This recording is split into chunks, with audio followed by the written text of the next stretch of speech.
doesn't work. I'm retarded.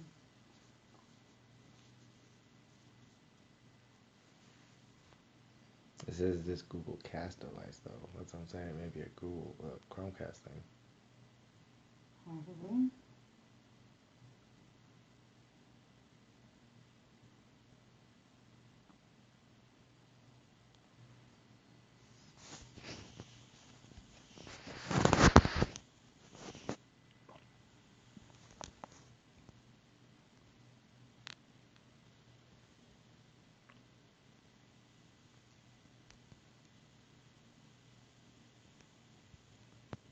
This the last best hope of man on earth, or we will sentence them to take the first step into 1,000 years of darkness. If we fail, at least let our children and our children's children say of us, we justified our brief moment here. We did all that could be done. We, the children of the Cold War, the sons and daughters of the greatest generation, knew what it meant to stand up to foreign despots and live under the seeming threat of annihilation. But those who ruled our nation as we waited our turn at the head of the table never allowed that fear to cow them into inaction. So now at this time, and for this generation acting under the mantle of our leadership, we must ask this question: what will our children say of us? Ladies and gentlemen, today is our moment of truth, our point of no return. The choices we need make at this moment are opposed by entrenched interests.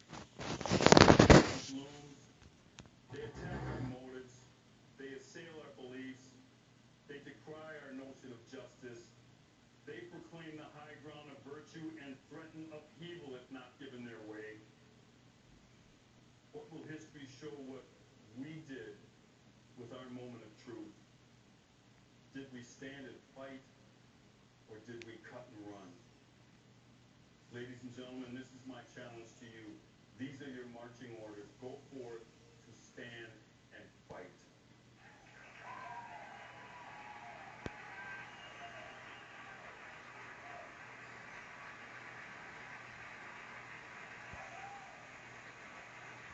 Thank you so much. May God bless you, and may God continue to bless these United States of America. All right, there you have it.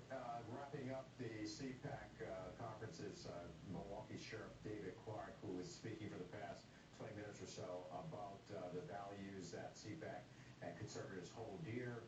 He quoted President Ronald Reagan saying there is no left, there's no right, there's up and down.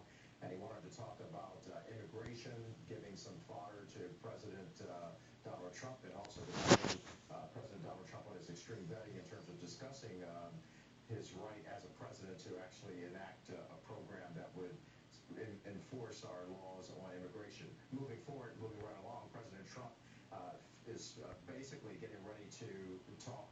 This Tuesday, he fired up the crowd at CPAC yesterday, you may recall, on Friday. He promoted an aggressive agenda on national security and what his team calls economic nationalism. And as usual, he hammered away at the news media.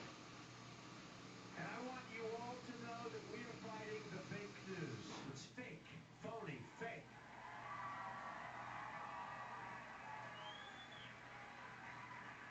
A few days ago, I called the fake news the enemy of the people, and they are. The forgotten men and women of America will be forgotten no longer.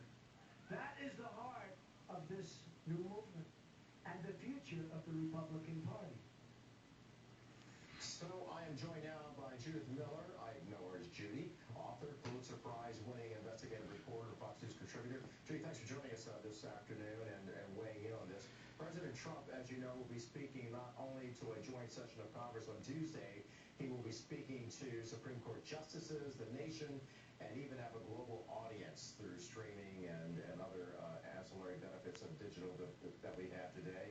It's anticipated that he will spend time talking about immigration, replacing and repealing the Affordable Care Act, better known as Obamacare, and a number of other issues, given what he talked about on Friday to members of CPAC. What do you expect the president to say to move his agenda forward on Tuesday?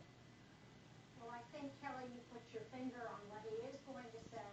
He's going to talk about the need for his revolution, building the wall, fulfilling his campaign pledges, evicting illegal immigrants, repealing and replacing Obamacare, which put 20 million Americans on the insurance rolls and gave them access to health care they never had before.